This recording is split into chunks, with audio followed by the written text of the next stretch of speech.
I grew up in Nasik, near Mumbai, and like many Indians, big fan of cricket. But even when I was a teenager, watching cricket, always fantasized about how I can use the camera to tell the story in interesting ways.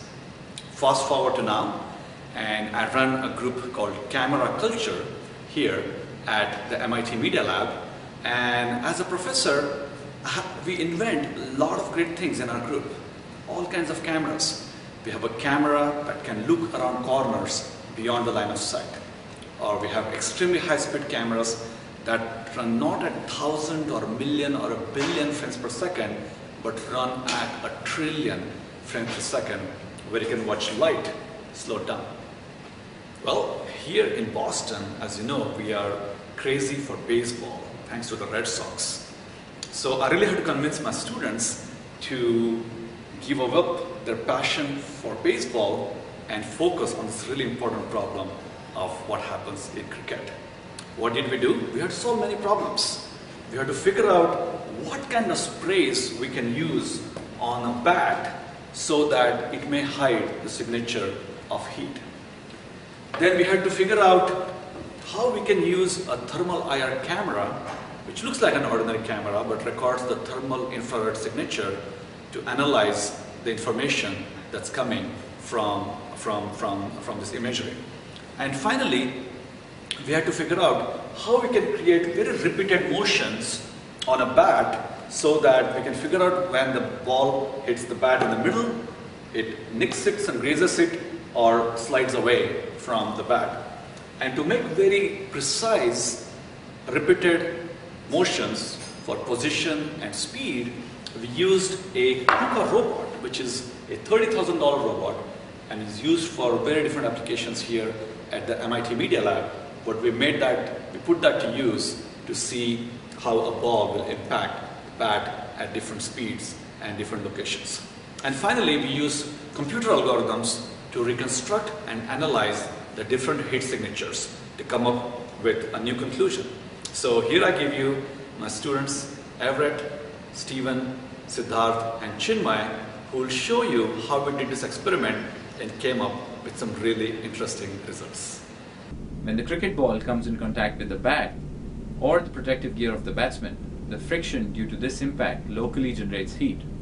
This heat is a result of energy transfer between the ball and the bat. The heat signature is captured over a number of sequential frames by an infrared video camera and computationally processed to give these beautiful images. However, controversy has loomed over this technology, and we explore why. Last year, when India was playing England at Trent Bridge at the second test during the India's tour to England, a minor incident involving VVS Lakshman, former England player Matthew Vaughan, and Vaseline petroleum jelly got a lot of attention. However, it was proven by the inventors of hotspot technology, that is BBG Sports from Australia, that Vaseline, if applied on the edge of the bat, cannot hide the heat signature from the hotspot camera. The main part on this project is on materials. Which material when applied may give you a heat signature, and which material when applied to the surface may not give you any heat signature.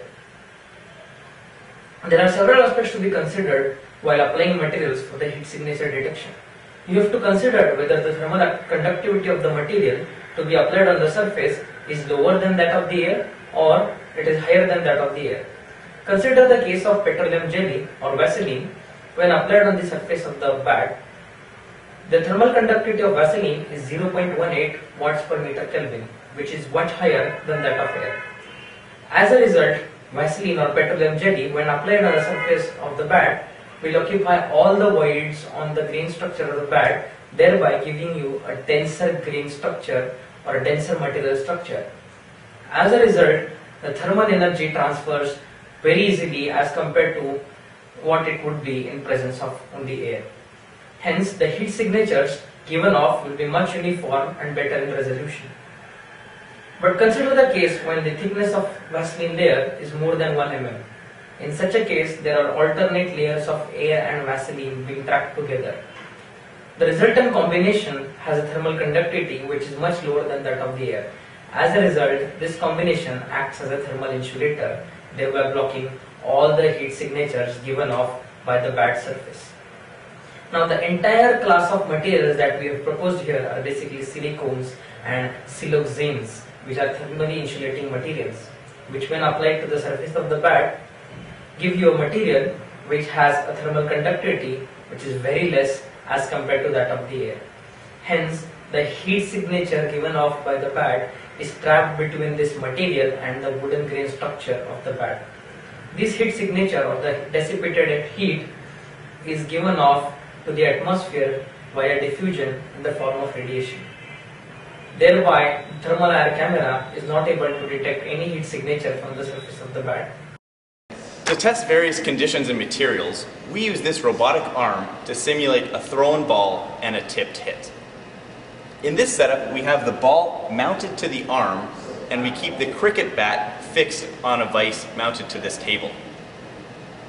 Using this setup allows us to precisely control the speed and the path that the ball takes. For example, here you can see the ball moving at 0.45 meters per second, 0.9 meters per second, and 1.8 meters per second. This KUKA arm is capable of a repeatability of around 0.03 millimeters, and we use it at speeds up to 2 meters per second. It's also a very flexible setup. Using this robotic arm lets us evaluate different factors, like the height at which the ball strikes the bat, and even the orientation of the ball. Here we show how we emulate the situation on field, that is, when the ball hits the bat. Here a ball is mounted on an iron rod and smacked onto the bat, and the hot spots are clearly seen by the thermal camera. Note that no material has been applied onto the bat to hide the hot spot. Next, we apply silicone spray on the bat and image the same process using the thermal camera. Interestingly, no hot spots are seen on the bat after the silicone spray has been applied. Now that you've seen the robot and the ball and the bat experimented under controlled conditions, we are going to talk about the future of thermal imaging in cricket. During this exploration, we also identified some new applications that may be applied to the future of cricket, and specifically thermal imaging applications.